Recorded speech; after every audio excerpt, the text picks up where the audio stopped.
All right, hello everyone, and welcome to the quarterfinals edition of the weekly recap. We hardly have any games left to play. We've got three quarters, two semis, and a final and third place match, and that is going to be all she wrote on the tournament. We are really getting to the tail end of it, which is scary as it is exciting. Everyone left in the tournament is extremely good, and we have a lot to talk about today as we review the round of 16 and look forward to the upcoming matches. I am joined here today by absolute Hunt royalty from Marble Blast. I have both the one and the two seed from the playoffs on the show today. Why don't we start with our first time visitor, Frostfire, who went undefeated in the Swiss round. How are you doing today, Frost? Hey, I'm doing pretty good. Thank you very much for having me on today. I'm excited to be here. How have you been enjoying the tournament so far? Have things shaked out how you thought they would Oh, when you it's been signed up? wonderful. Yeah, it's been great. It's a lot better than they were 10 years ago. So it's been a pleasure. And it's really nice to see so many people. 44 is quite the number. So, Yeah, awesome. I mean, you've been doing this for forever now, basically. So, I mean, what have you kind of noticed change as the game's evolved over the years as far as multiplayer goes? yeah, I mean, this is my second one in the past 5 or 6 years. I was away for quite a bit, but it used to be that there were just a few players who were at the top, and there was a pretty distinct um, ranking even among them. And now there's quite a lot who can compete for the first and second tiers of play, which is really cool to see. I mean, everyone in the final eight here is extremely good, and most of the players in the final 16 could honestly, go all the way to the final if things went their way. So that is certainly not how it was a decade ago, and that's really cool to see. Awesome, great insight there. Also joining us today is Eguy, the first repeat guest on the show. Although it's been quite a while, we had you on back in week three, and figured it was about Hello. time that we get you back. Yeah, it's an honor. And yeah, things are really heating up, and I'm excited to see how this is going to shake out, no matter what happens. How did you enjoy your month vacation between the week five match and the round of 16? um, well, I played a lot of friendlies in my time off from competing in actual matches, and a lot of them were extremely fun. And I think that I am happy with the form that I'm currently in, which is very good because, I'm going to need to be really good in these coming weeks Yeah, everyone in is order one to. bad day away from being knocked out of the tournament. It's definitely Yep. scary with the level of play that we've seen from everyone, but that's also what makes it exciting. So let's jump Mhm. in and get started reviewing the round of 16 games. And this was a week of a lot of close games, but not necessarily the most close score lines of matches. But as we see here, 1 point on the deer is all that separated Connie from taking two victories over yourself, Frost. What was your kind of experience coming into the rematch against Connie? Because this is one of the first games that has actually been played twice in the tournament. Yeah, that was interesting because I played my game against NBO was also very good, but at that point, that was the best match that I'd played in the tournament. The one against Connie, the second one against Connie in the round of 16. Um, I thought in the first round, I definitely didn't play super well. I don't know how Connie felt, but in this round of 16, I was really in form, and that game on Nadir in particular was kind of crazy. I mean, it was a total 50-50. It was just whoever it spawned closer to there on that last spawn. Connie did really well on all the games. I don't know if Epi was the best pick since I'm fairly comfortable there, but other than that, it was a really well played match, I thought, from both of us. So, Mm-hmm. Eguy, what kind of was your expectation for this? I imagine that, like everyone else, you thought Frost was going to win, but how much faith did you have in Connie to make it competitive? Yeah, I definitely thought it was. Yeah, I mean, I thought Frost was going to win, but I thought it was going to be closer than the Swiss rounds game, and it was. It certainly was. And I know Connie, poor girl, she felt really bad after Marble City. But looking at Frost's POV on that, I don't think anybody would have beaten him on Marble City in that particular game the way he was playing. Skate Park Square probably wasn't fully warmed up, and Connie played really well, took advantage. And then Connie's best game was certainly Nadir, and it seems like I feel like every single year she loses to a top player like Zedron or Frosty and loses a few games by like 1 or 2 points, which kind of goes against all the memes about how she's ridiculously lucky. Um, so I feel like one of these years she's gonna have a monster run, maybe even to the finals or something. But you never know. It was really fun to watch this match. Yeah, I thought it was interesting. In the week 5 matchup between the both of you, Connie lost Nadir by 2 points and 1 point here in the round of 16. So I Oh, definitely I don't think forgot it was about a that. bad idea to pick that one again. No, But definitely not. No. yeah, unfortunate it didn't quite work out for her. But I'm Yeah. glad that she went out on some maps that were a little bit more kind of mainstream. I don't mean that as a bad thing, but she's not going to be remembered for trying to pick Marble Agility Course and Eye of the Storm and that kind of stuff to try and cheese a win. Definitely some good results here on more general maps for her. Hmm. Second match, this was the 8 versus the 9 seed, so in theory the closest one, and a lot of people were on both sides of this. This is probably the most split bets I think that we saw in the prediction markets. So Ignis, not quite the amount of game wins that most people thought that he would be able to take, but I think MBO has just really showed up this playoffs thus far. So uh, some incredible performances from him that was able to get it across the line. Um, Really only dropping Pyramid, which of course I was very confident that Ignis was going to win. But I think the huge surprise here is Basin Hill. Eguy, as the resident Basin Hill expert, what do you think went right here for MBO that was able to take that map in the series overall? Yeah, well, oh gosh, I'm so sorry. I didn't do my homework. I didn't watch this match, but from what I know about MBO is that he doesn't tend to stay bad at any particular map for for very long. Like for a while he really hated ramps revamped, and then a bunch of people started picking ramps revamped, and then I tried the same thing, and I think we all know how that went. So yeah, I think people were I also I picked MBO to win this match because I think some people were sort of forgetting who he is and how long he's been that good because of um a few weeks of maybe being in not the best form, but I haven't forgotten, obviously.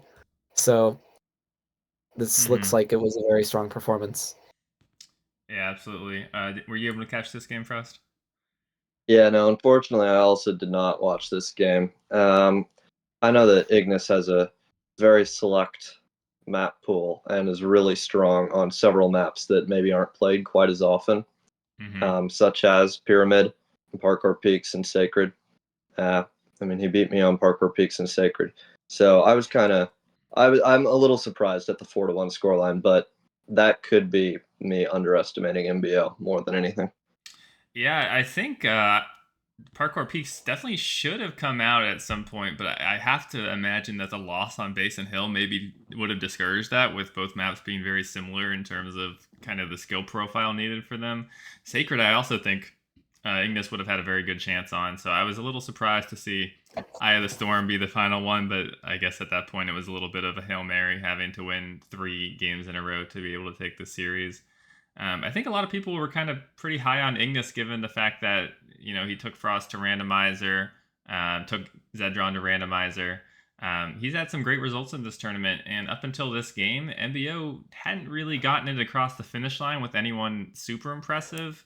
One randomizer against Barbarica, but lost randomizers to both Mazik and Eguy.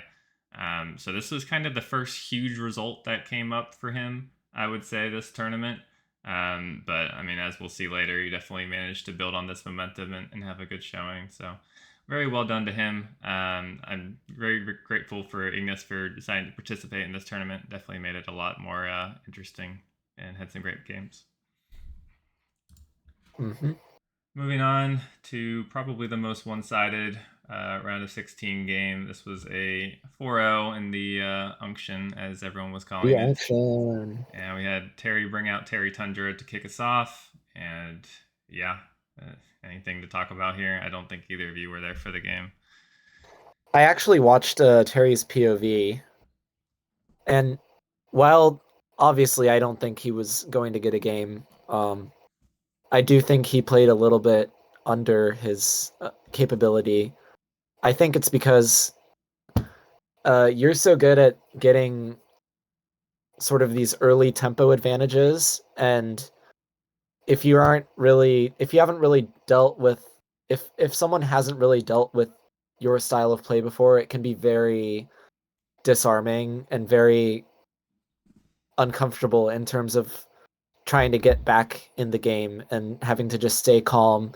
And it looked like he was just not really staying calm and was kind of going after these one-off gems and doing some stuff that definitely I didn't see when he played against Jax or any of the other matches that his better matches. So yeah, that's all I got. Yeah, actually playing against him, it kind of felt like he was a little bit paralyzed at times, debating between picking up the last gem or thinking better of it. But he took so long to decide that on a lot of the spawns that I was able to get pretty big advantages there, which yeah, I guess isn't too surprising. But I'm very impressed with what Terry has showed this tournament. I think beating Jax is a huge result for him, even if the round of 16 is where it ends. But I mean, this is a great milestone for him, and I hope we see more of him in the tournaments to come. Any thoughts from you, Frost, before we move on?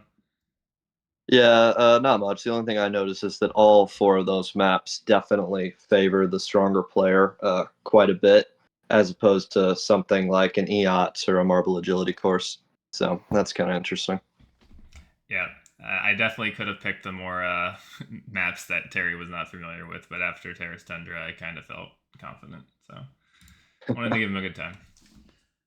Moving on to the fifth match of the round of 16, and this was your game, Eguy, up against Surge G. And Yeah. the huge one here is definitely Sweep, which is one of your best maps, and you had ping advantage as well. Kind of, what was your perspective on the ground there as he was able to take that by 1 point? Yeah. Well, I've noticed that when he gets to spawns first, he's very good at cleaning them up. And there was that run sort of towards the end. This was sort of a comeback, right? Because I think I was leading. I don't think the video is out yet, but I was leading for a bit. Mm-hmm. And then he just started getting to places first.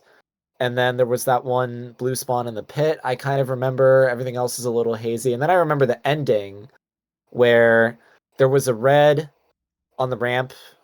I sort of lost track of where he was. So I thought, we were tied and I was like, should I camp the red? There were maybe 4 seconds left. And I thought, he's going to catch up to me and he's going to grab the red and then it's just going to be a tie. So I thought, okay, if I can get the red, maybe I can cheese a 1 point win here. And then there was just that crazy finish. And I was freaking out a little bit because I hadn't played in a month. I hadn't played a real match in a month, and I forgot about the nerves Mm-hmm. and how that affects you. And so I think my next game, Sprawl, was also a little bit sloppy until I managed to pull away with that. And then the rest of the match, I kind of relaxed. Yeah, I was actually going to follow up and ask about that. Do you think that not playing a competitive game for a month kind of contributed to the slow start? But it sounds like the answer was yes. Yeah, definitely. It was that. Also, it was a little bit early in the morning, but that's not to discount Serge. He said that it was the best game of his life, so I'll take his word Oh for it. yeah, And very impressive. I'm happy that he got a win that he's going to remember for quite a long time, and I'm happy that it was just that one. Yeah, I mean, there's no punishment for dropping games at this point Yeah, in the tournament either, so it's kind of just feels good all around when we see people get a nice map win like that. So happy yeah, for him. And of course, Eye of the Storm was brought out, and Vortex yeah, Effect is definitely one of his better maps, but obviously you're very good on it, and that map kind of yeah. unraveled when he got stuck and decided to just gamble on which side of the map was going to Right. spawn on, and that I'm gonna be never seems curious to end about how well. that. I mean, I know that he picked Vortex Effect because there was one day where I was actually very not warmed up, and he beat me on an American server by like 12 points on Vortex Effect. So I kind of remembered that, and I practiced it a little bit before the match because I was like, he's probably gonna try that one. But Hmm. I was feeling pretty confident going into it, so I yeah. Right? Anything to add, Frost? Yeah, not too much. I think it's interesting sweep that. I mean, obviously that's a very big result. Like you guys have already said, that's pretty cool, especially because you guys known to be pretty good on sweep. If you look at his scores against Kali, it's like 10 and 20 points in every game, and then he won sweep by 60. So clearly a map that he's very competent on, very confident on. So Yeah. that'll be neat to see in future tourneys, I suppose. You know what was Hmm. really funny is that Surge played against Kago in week 2, and Sweep was actually the randomizer map because Kago had no idea what Surge was good at.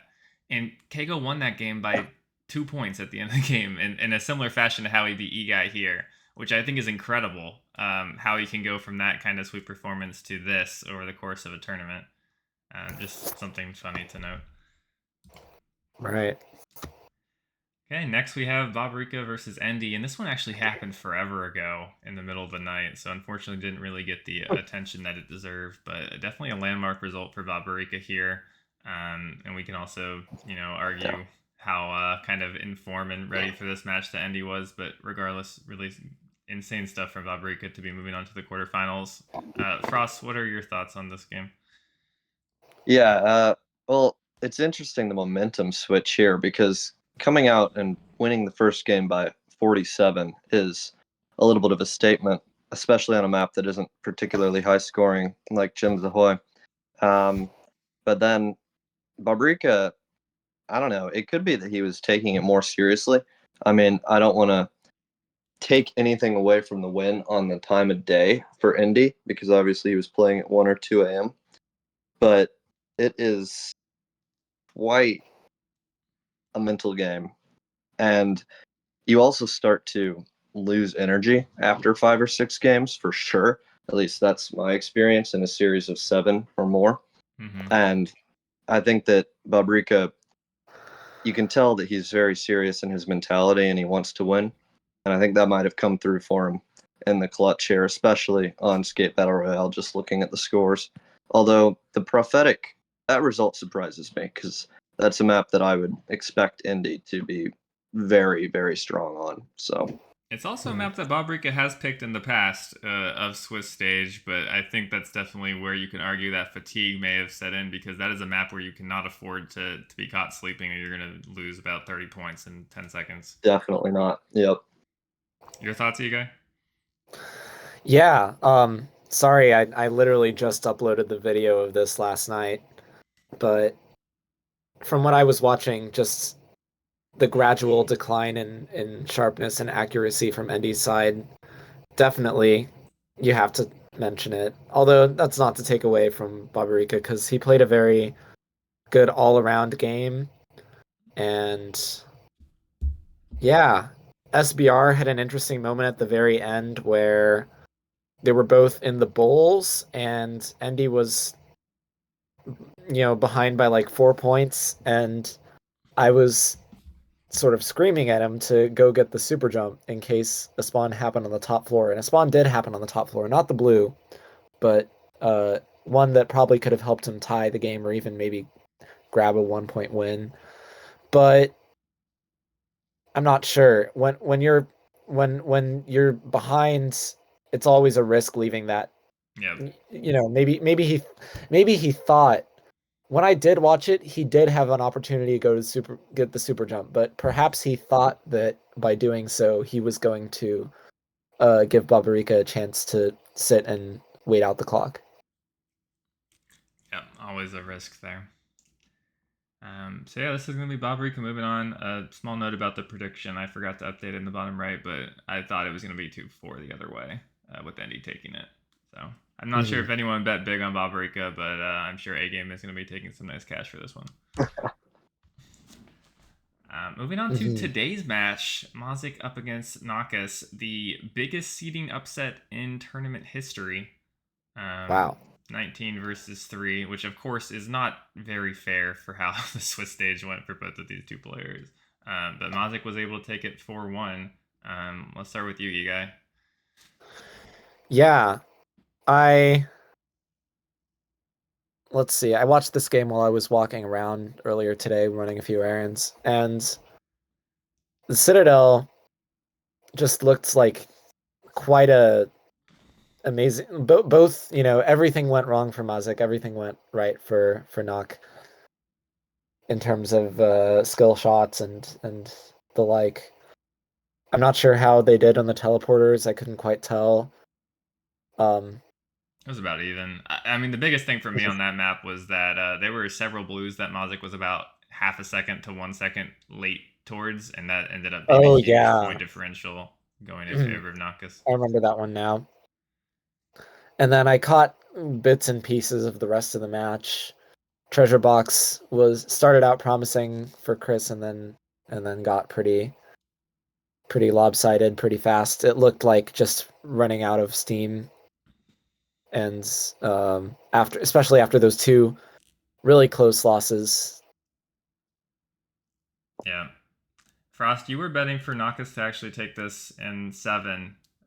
Kind of, why did you go with that prediction, and what was different on game day that made it go the other way?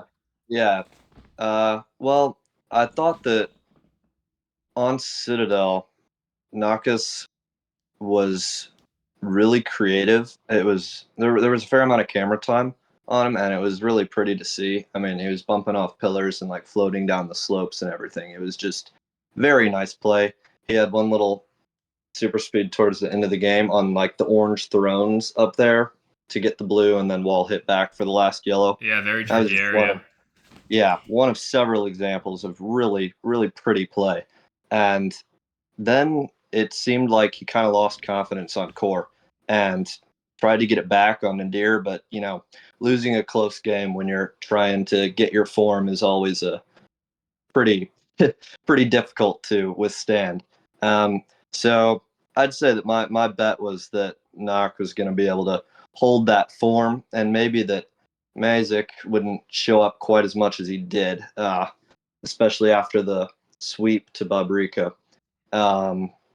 But Mazik definitely showed up, especially after Citadel, because as you said, there were a couple of blues there. There was one in particular that he just whiffed on, but after that game, he was in the zone and just killing it. So he plays like that. I could easily see him going to the final. So yeah, he's definitely got a favorable bracket to have a chance at doing that at the very least. And definitely this could have been a 3-3 after 6 games if you look at the score lines of Nadir, and especially Skate Park Square, where Nock was actually all the way through a blue on the camera, but unfortunately did not get the points for it. It would have been a tie game and a redo. But yeah, that was tough to see. very, very tough. And then Treasure Box Nock had about a 20-point lead, and then it just kind of was very brutal after that. I think, I was casting the game, it was like 60-40 for Nock at one point. And then it ended up with Nock got 10 points and Mazik got like 50 points in the span of a minute. And the game just completely snowballed from there. So I know Mazik has been working very hard on Treasure Box. Yeah, I mean, anything surprise you about the map picks here? I feel like we're going to be seeing Citadel retired for Mazik for the rest of the tournament. It's a very confidence-based map. I have to wonder if Nakas' fantastic and very controlled performance on Citadel. I wonder if something snapped when the physics went back to normal, and being able to perform so well in that. It might not. I don't know. I might just be talking out of my ass here, but Yeah, well, you know what Core I is a mean. particularly clunky map too, with the rubber everywhere Yeah. and the friction switching gravity. It's really awkward on your movement. Yeah. Yeah, and that also is a map that Mazik is no slouch on, even if it is a little bit out of left field. And with the physics switching back, there is an element that Nakas has had far less practice coming into this series, recently moving back to the West Coast, and of course Mazik has been playing every day, trying to get ready for this series. So that was personally the basis for my prediction, coming in on top of Mazik getting back to his form that we saw earlier in the tournament against the likes of MBO. So, not too surprised on my behalf for the result. I did think it would be a bit closer, but as you can see from the scoreline, it easily could have been. Mm-hmm. Going to the last in the bracket, quarterfinal. This is another sweep of Wilches. John pulling out the 4-0. This one was a little bit hard to watch, I'm not going to lie. It really felt like Wilches was just waiting to be put out of his misery, even though he definitely had the skill to take a game or two. Did either of you catch this game? Yeah, I did. Unfortunately. I managed to watch this whole game. I agree with you, especially at the end. I mean, Jim finding Folly, it didn't really look like Wilches was playing really to try. But the rest of the games kind of went in a similar manner where it started out pretty good and was close for a period of time. And then eventually John just got one or two spawns and kind of, cracked the egg. Uh, Apex, I think Wilches started Hey. up by quite a bit. Um, and he definitely had a lot of good plays throughout the whole series, I would say. Wilches did, but just ultimately made more mistakes. And John was able to capitalize with more consistency. That's what I noticed.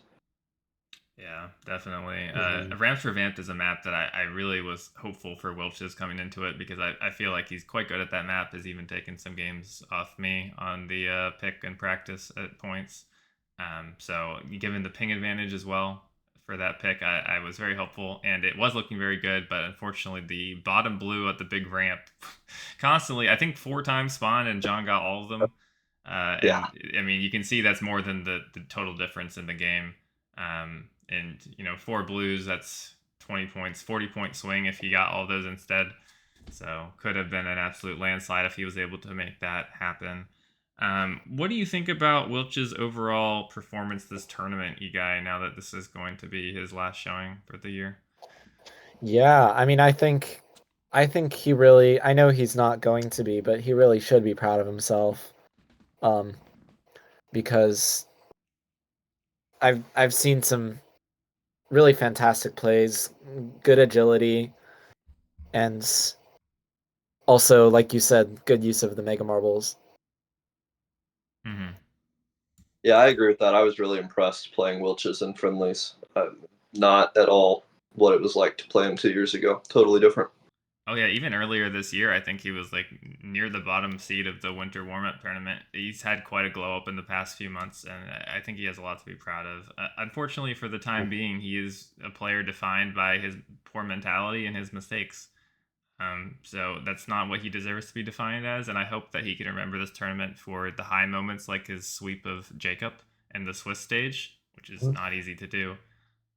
So yeah, let's hope he can focus on that and not this kind of result, because Yeah. everyone knows he could have done a lot better if he was Right. For given his sure. full focus. Mm-hmm. Moving on to the match of the week, and this is the first match of the week that has a 3 point match score difference. But I mean, you were grasping at straws to find a 4-2 this week, even.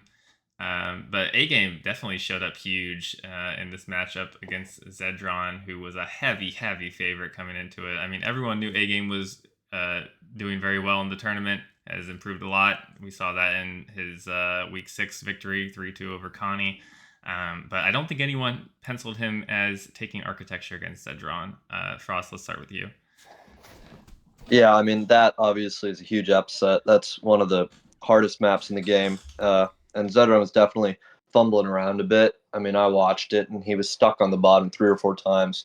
but A Game had minimal mistakes. I can remember like one where he went off on the far branches with the triple yellow, but other than that, there wasn't a lot that he did that was poor, and he was just able to navigate the map super well. He was the first to most of the spawns, I would say, throughout the game, and obviously to just get a win, and a fairly confident win too. It wasn't a last second gasp over Zedron is really huge, and then that wasn't the only one. I mean, Vibrancy and Ziggurat were both pretty close games that Zedron just eked out. I mean, Vibrancy was total 50-50.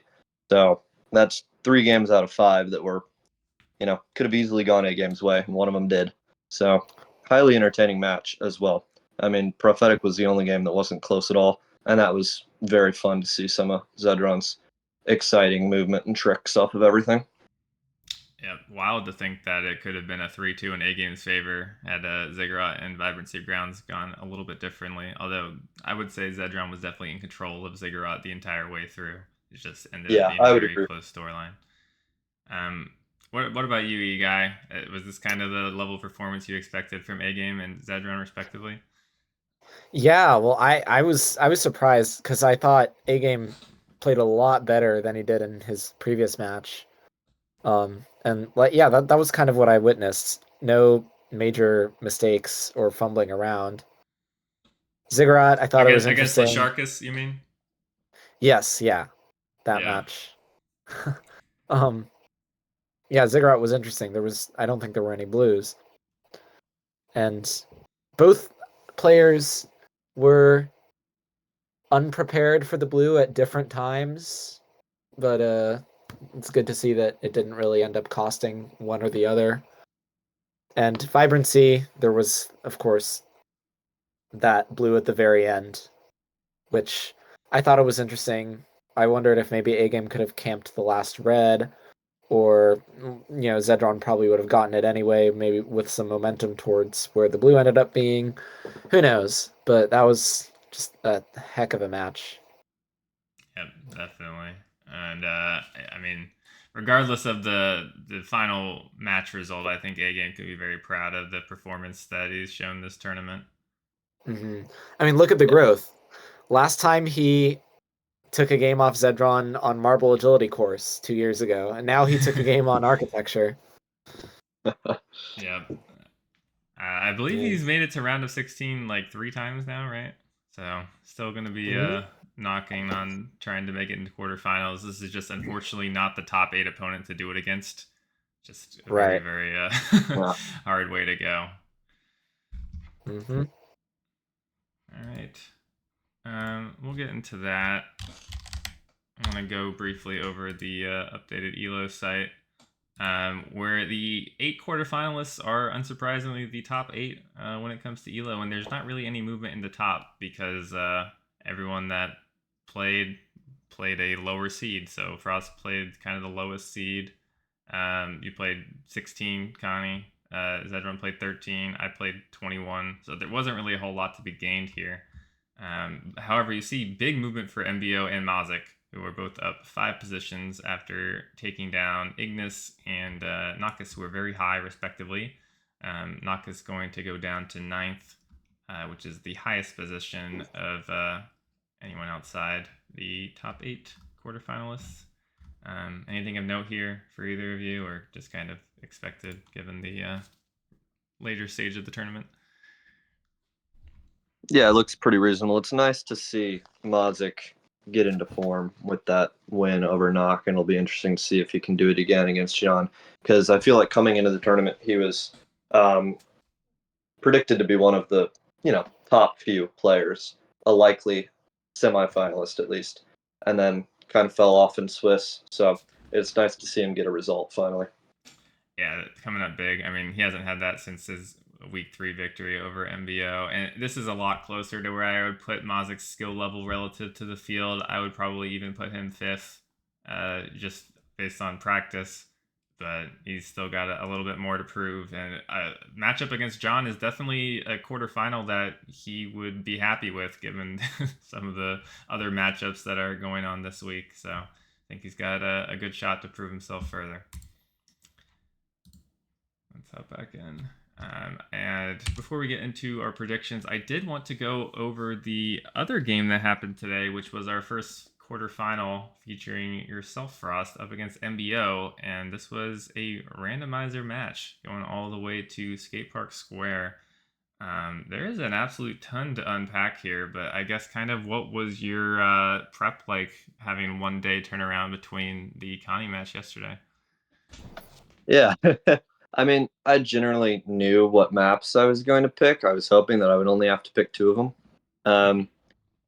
But I got manhandled on Concentric completely. That was a really, really good performance from NBO, I thought. And Battle Cube was fairly unsurprising. That one was always going to be a toss-up. I think I've lost to him there before, in fact, a long time ago. So my third map, I didn't really know what to pick, and I'd practiced Cascade a whole lot, and I thought it would go well. I thought it would kind of go like the post-crash portion went for the whole thing. I thought I would be able to get momentum, but it didn't turn out, and it was just a really even game, and then I got MBO hit that huge mega over on the ice part. Massive. Where it spawned the blue, and that was the end of it. So really, yeah, really good performance from MBO.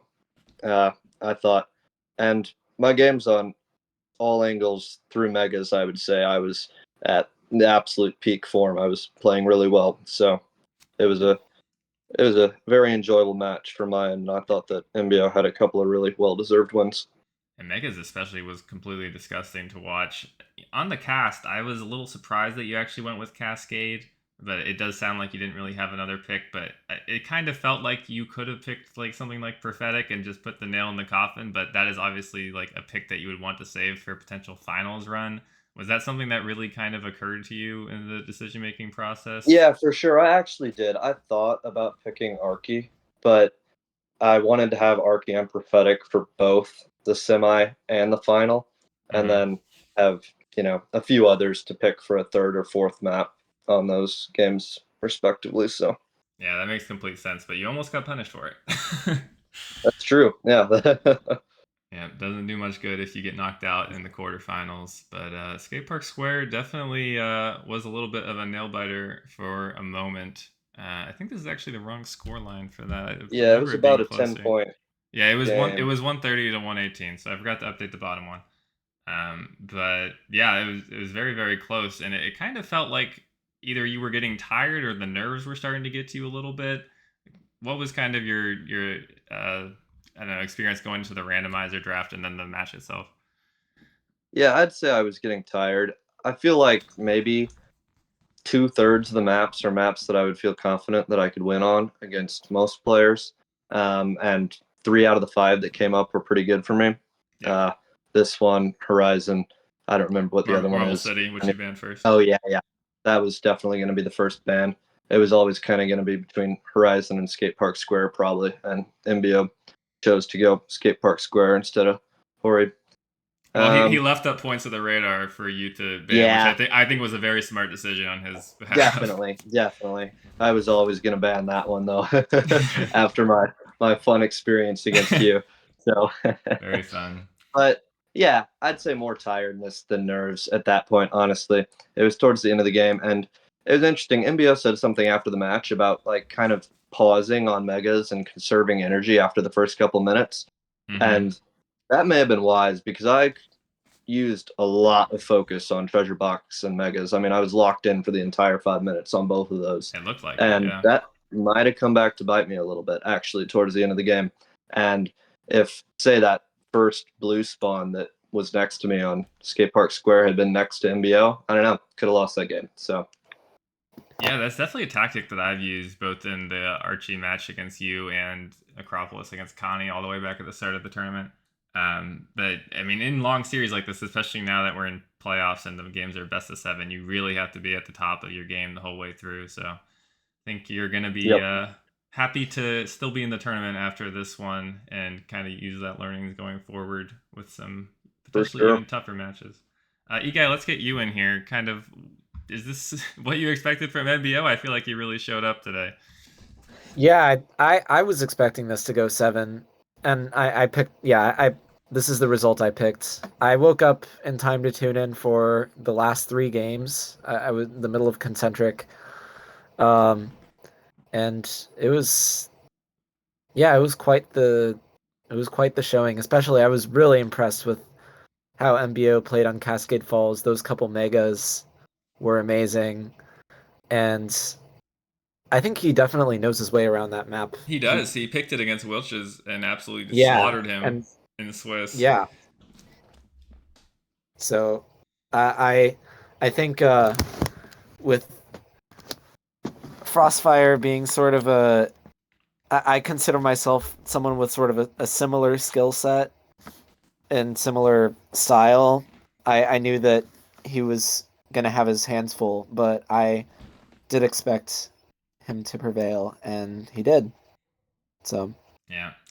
I was a little worried for MBO on Concentric and Battle Cube because MBO is a player. I mean, I forget who was. I think Turk actually said this is that out of the top players, MBO is the most willing to pick up the last red and not prepare for the next spawn. And Battle Cube and Concentric are two maps that you really don't want to be going all the way out to the edge, and you want to yeah, favor that positioning.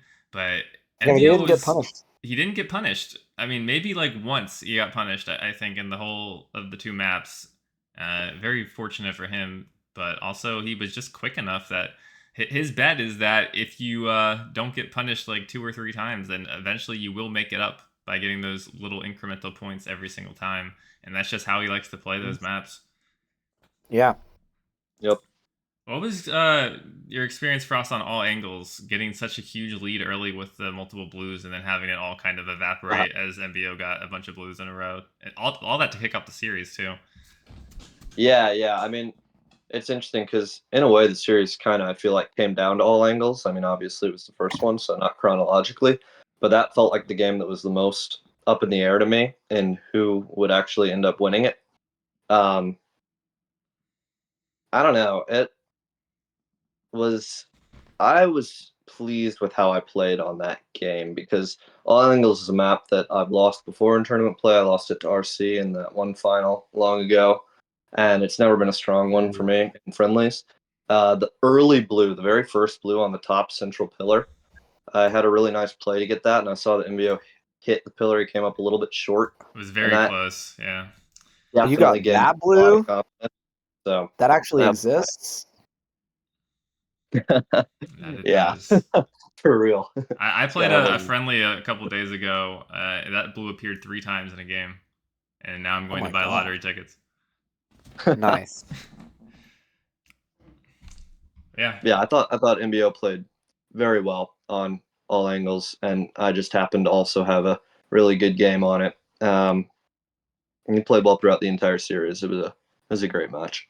yep. NBA showing why he was a finalist last year for sure. Unfortunately, coming up a little bit earlier in the tournament this time, getting matched up against everyone's tournament favorite. You have to say so. Really well played by MBO, and I'm sure we're going to see him next year, and he's not going to miss a step. Considering all the meta evolution this year, and he was worried about falling behind, I think this is a great way to go out for him. All right, moving on to the third quarterfinal. Eguy, this is yours. I don't know why I don't have my prediction Hmm. here, but it is a 4-2 as well. For oh, there it is. Yeah. Okay, 4-2 for you, Eguy. Frost, kind of, Mhm. what are you expecting from this one? Well, I mean, it's hard to bet against Eguy. I'd say out of everyone in the tournament, I'm most afraid of U2 and Zedron. So when you're playing against someone who is relatively new to the top tier, it's difficult to bet against someone who's established as Eguy. And I would agree with what you were saying earlier, Eguy, that you tend to be fairly free flowing in your play style, more like me and less like Jean, for example. Mhm. But Babrika also has shown that he totally can compete and win on the highly technical maps like Prophetic, which is listed here, and Architecture, and those sorts of maps. So he has the mechanical skill to keep up, and it'll be really interesting. I mean, I would expect about a 4-2, but I would not be shocked if Babarika were to pull out an upset as long as he shows up with a good mentality on the day of. That's going to be key for him. Yeah, I would echo a lot of what you said, but I think the extra factor giving this to Eguy in my book is the fact that Babrika is basically going to have zero practice coming into this game, given that he's currently on vacation. Oh, I didn't know Yep. He's going to be away for more than this week, so I think your game is going to be like the 24th or 5th, somewhere around there. that. Great, another long Yeah, that'll break. be rough. Yeah. It's okay. It's less than a month, so Yeah, you got to take what you can get here. But I think that is Yeah. going to work in your favor because it's going to be no practice for him and some nerves for you. So I think that's going to be a advantage. But Babrika can definitely not be underestimated. You know, players have had excuses, of course, with Endy's time of day and Mazik's poor mental form after kind of the decline at the end of Swiss. But you can't argue with results, and Babrika has been putting them up in spades this tournament. Yeah, very true. How are you feeling, Eguy? Yeah, I'm feeling pretty good.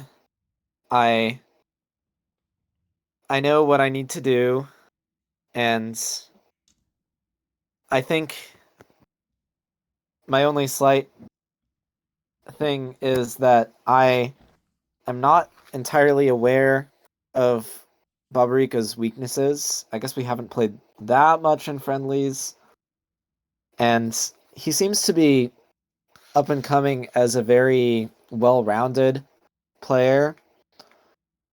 And I mean, in terms of style, I'm not sure about map pool, and I'll be doing some research on that in the coming week. But yeah, I think this is going to be fun. I remember when I was 14, I was probably losing to like Kale in the playoffs. I think that was the peak of his powers, and then I was losing to, let's see, I don't know, like Regis Lee and all the guys who were older than me. So this is going to be a lot of fun now being on the other side of that. Now you're the old man. The Relatively young speaking. hot shot coming in here. Yeah. I do wonder how much prep Babarika is going to do in terms of his game plan because obviously he picked Parkour Peaks against Ignis earlier, and that is also a map that you are quite proficient on. So hopefully someone tells him that fact as well. As otherwise, it could be in for a very one-sided series. Okay. Yeah. I think that was kind of the quarterfinal that most people have given to one side. Now we're going to go on to the next quarterfinal, which is John versus Mazik. You two have both given it to John in a 4-3 full 7-game series. I've given it 4-2 to Mazik. Pretty unique play styles, you have to say, especially on the side of John, who is very well known for his Mega Marvels. Eguy, as his eternal rival, what would you kind of say about this guy in a playoff series? Yeah, well, I think this is really going to come down to mentality. Well, that's part of the equation. What we saw in the Nakas match was, I think, definitely not Nakas' best form, aside from that Citadel game. And Jean, on the other hand, tends to really turn it up a notch in matches. And I know, well, Mazik also, I'm sure he has done a lot of work on his mentality ever since what happened towards the end of the Swiss rounds. But Jean is just also a lot more disruptive in his playing with the megas, with everything. Nakas, very fast, but sort of maybe a lesser map pool and not as disruptive. And Mazik, I think, I've never known him to be a super mega heavy player. And so I think, well, I think this could really go either way. And I think it's going to be a bloodbath, but I expect Jean to advance to the semis. Mm-hmm. So you have it going all the way to randomizer. Do you expect both players to win all of their picks, or do you think the ping is kind of going to make it a little bit back and forth? I could see a little bit of back and forth happening. I do think that a lot of Mazik's favorite maps, like the PQ ones, are also ones that Jean knows how to play pretty well. And the ones like hunting around Battle Cube, I mean, that's going to be tough with ping. So anything can happen there. And yeah, I just think it's going to come down to Jean being incredibly aggressive and disruptive and having an incredible mentality. So it's going to be a John game, basically. Yeah. All right. Well, Frost, let's get you in here. Why do you think John's going to take it in 7? Yeah, I mean, when you guys said it comes down to mentality, that's kind of how I feel as well. I could see this game going either way, and I don't necessarily think that it would go to 7. I mean, I wouldn't be surprised if Mazik won 4-2 or 4-1, but I think that John will show up with his A game pretty much no matter what. A game's And already I out of the also tournament. and I also think that his style of play is liable to knock Mazik off of Mazik's game, as Eguy was saying with the megas and whatnot. I also, from what I've experienced with Mazik, he's kind of undecided on whether he wants to go more towards a Zhang side of play that's a lot more strategic and slower and blast heavy and position heavy versus a more Eguy free flowing type of style of play. And I think that John is someone who is likely to punish a player who is not totally set in his ways. But with all of that said, what we saw from Mazik today against Nock was very impressive, and there were a lot of points where Mazik looked really, really, really hard to beat. And if he plays like that for 7 games, I don't think that John will be able to beat him. Yeah. I also do think that Jean underperformed in the Nakas match a bit. Mm-hmm. And any particular area? I don't know, just like there. Well, let's see. The only map I really remember from that was Skate Park Square. But from what I heard, that was just it. Nakas had an amazing game, and just Jean's sort of being behind on speed really caught up to him. But I think over the course of a longer series, I don't think that's going to be as big of an issue. Yeah. I really agreed with something you said, Frost, about Mazik not really having a defined style. It does feel like he's a little bit of a chameleon. I'll play him a lot, and he tries to play, blast heavy strategic game like me, and then he'll not play me for a while when I'm on vacation, and suddenly he comes back and he's trying to play all speed, and it doesn't really feel like he does any one style extremely well at any given point. But as the resident president of the Mazik fan club, I do think he is a better player than John across a wider selection of maps. John has a very, very defined set of map pool. He probably has the smallest map pool of any top player when it comes to what he's willing to pick. Basically what's pictured plus a couple other things that he's been willing to pull out, like Gramps Revamped, which both of them are quite good at. So I think he is an opponent that you can prepare for extremely well, and Mazik is someone that definitely is investing the hours to practice and prepare, much like I did for my game against John. And I think that is going to give him an edge as well. Yeah, that makes sense. Mm-hmm. All right, moving on to the final match to talk about. We have myself up against Zedron, the 4 and 5 seed, but it is 2 and 3 in Frost rankings and 2 and 3 in the Elo. So not a very fun quarterfinal to have, but I'm sure it's going to be very entertaining for everyone at home. So Eguy, why don't we start with you for this one? Yeah, I changed my prediction like several times. Gosh, I think that, I mean, neither of these players, it's funny, they're both so good, and neither of them have really played each other all that much, from what I can I have remember. 4 games ever against Zedron. Wow. I lost them all. Well, they were on MBU maps though. That's true. So I think Zedron can win all of his picks. Although Horizon he might not realize that you have really transformed Horizon into such a procedural map where reaction times and following like trained routes as opposed to like the free flowing style. He might not realize that, and then that could go very badly for him. But I don't know. I guess I just exposed you. Sorry. Damn. You're good. I'm not He sure I could was expecting him to win play Horizon. Horizon. Yeah, but I think maybe the lack of experience with each other would give it to SV.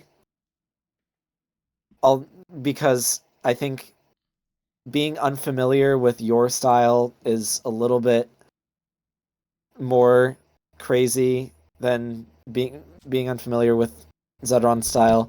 Although Zedron is just so damn fast and still so good, and I would love to, man, I would love to have a three-peat of the finals with him, but we'll see.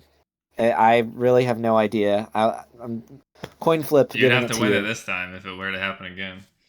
That's true. That would be a little embarrassing losing 3 times to the same guy. Although I think we're more even now than we've ever been.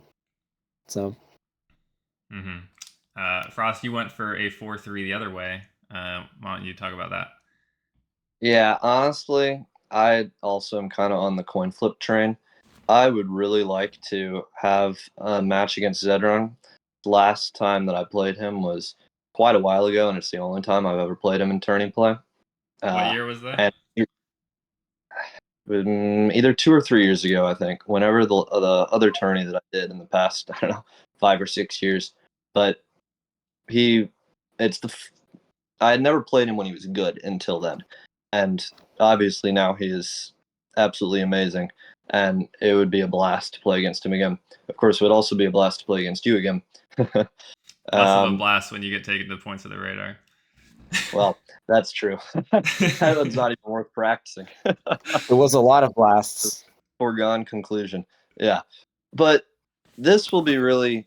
I'm very excited for this match for Zedron versus SV. One I can remember a particular just practice game against you, Shadow, on Sprawl, where I don't know if you won, but it was a close game. And I was trying to fly all over the place, and you were like almost exclusively sitting on the center blast. And I was just shocked at how much you were able to control a game with that style of play. If I made even like one or two small, tiny technical errors, it was enough that you were able to totally dictate who was in charge of the momentum heading towards each spawn, etc. So I'm curious to see how well Zedron will be able to contend with that on his picks. And I'm curious how well he'll be able to, I don't know, assert himself on your picks, if that makes sense. Yeah, this is definitely a match where I can see both of us being competitive on each other's picks. That said, we have basically nothing in common with what we're going to pick, from what it seems like. For sure. So that is definitely going to be an interesting dynamic coming into the series. Yeah, I'm very excited. This is one of the matches of the tournament in my eyes. So. Well, it is currently 13 out of 16 featured matchup votes, so I think the community definitely agrees. Mm-hmm. Any final thoughts on this game? What are your thoughts? How do you feel? Well, I've had an extra week to prepare, so didn't really have to worry too much about my round of 16, whereas A-Game is definitely at the forefront of his mind, I could feel. I'm definitely glad I drew that part of the bracket with Jackson Terry and not A-Game, because you really have to be ready for his sort of schizo picks. That eats up a lot of your budget.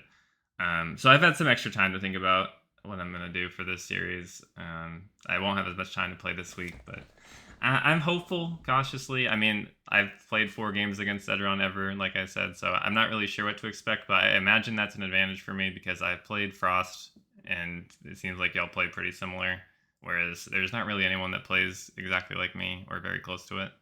And if there is, it's probably not someone that Zedron has played a whole lot either. So yeah, I Yeah, I'd think I agree think with that that will for work in sure. my favor. But he's obviously the GOAT.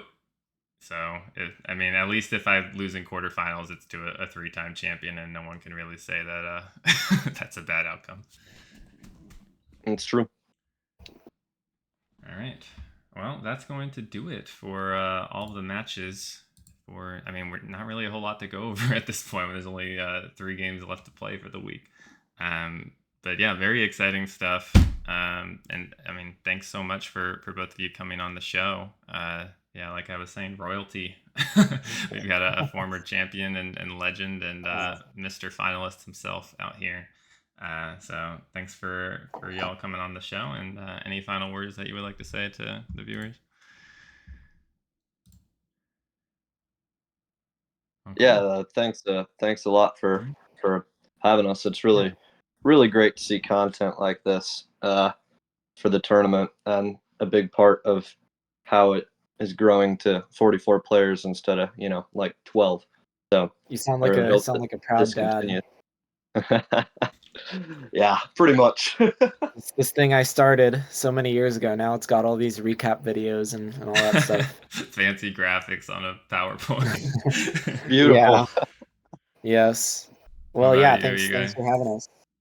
Yeah, no problem. Thanks for coming back Hmm. on the show. Hmm. And yeah, hope that both of y'all have some entertaining quarterfinals as well. It should be a good time for all 3 of us. Oh That's gonna do yeah. it here for us. Hope you enjoyed the show, and yeah, leave a comment.